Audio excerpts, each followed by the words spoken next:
In the Kate Steinle murder case, the illegal immigrant Garcia Zarate, who killed Kate Steinle on that pier in San Francisco, was acquitted just a short time ago of murder and manslaughter charges. When Donald Trump took that escalator down in Trump Tower, as soon as he honed in on immigration, I knew that he was speaking to an America that had been told that they weren't allowed to talk about these issues, that they were verboten, that they had to be censored in public discourse for the sake of social cohesion. Donald Trump was having none of it. Donald Trump stood on that stage and said some of the most extraordinary and true and revelatory things about mass migration. But I speak to border guards, and they tell us what we're getting. And it only makes common sense. It only makes common sense. They're sending us not the right people. It's coming from more than Mexico. It's coming from all over South and Latin America, and it's coming probably from the Middle East. Let me tell you something the mainstream media will never tell you tonight. It was San Francisco's sanctuary city policies that killed Kate Steinle. Our campaign was outlined immigration, and that means stopping illegal immigrants from coming into the country. The notion of a wall on the southern border, which had been proposed years before that the Senate had voted on, including Hillary.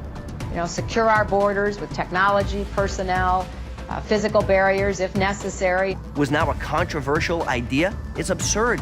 When we went out to the American people and the president started talking about bringing our jobs back, under the Obama years, those jobs were decimated, and he promised to bring those manufacturing jobs back because middle America had been left behind.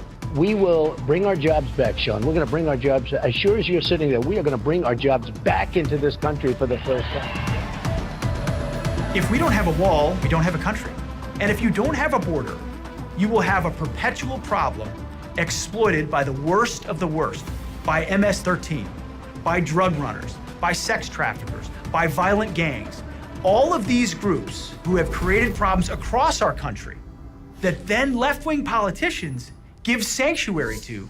Reaffirming its reputation as the sanctuary city of all sanctuary cities, San Francisco is doubling down on its defiance of federal immigration law. To me, the border wall is as close to an immigration litmus test as there exists. Find me a politician and ask them what they think about the border wall. And if they say, well, maybe we need it, maybe we don't, they still don't get the idea of immigration today. They still don't get the idea of a nation state.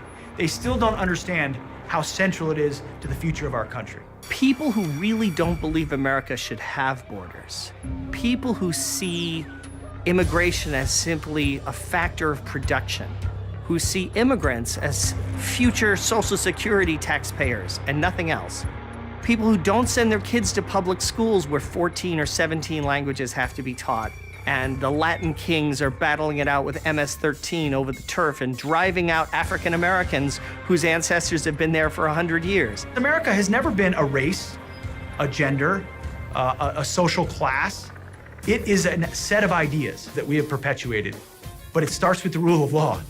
Without the rule of law, everything else falls apart. Without the rule of law starting on our border, we don't have a country.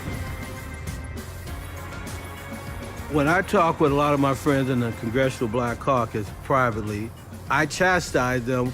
How can you be black and you're supporting amnesty for those in the country illegally, when then at the same time you complain about the high unemployment rate in the black community? So your solution is to bring in cheap labor? Really? The black folks I talk to do not support amnesty for illegals. Even most of the black liberal Democratic staffers I know and talk to, privately, they don't agree with it, but they are terrified to go public and say they disagree with it. Why pay an American engineer $150,000 a year when you can import them and pay them $80,000 a year? We need to get back to putting Americans first and not worry about trying to be president of the world, which we had 8 years of that. Now we have a president that's singularly focused on, if it's good for America, then it's good for the world.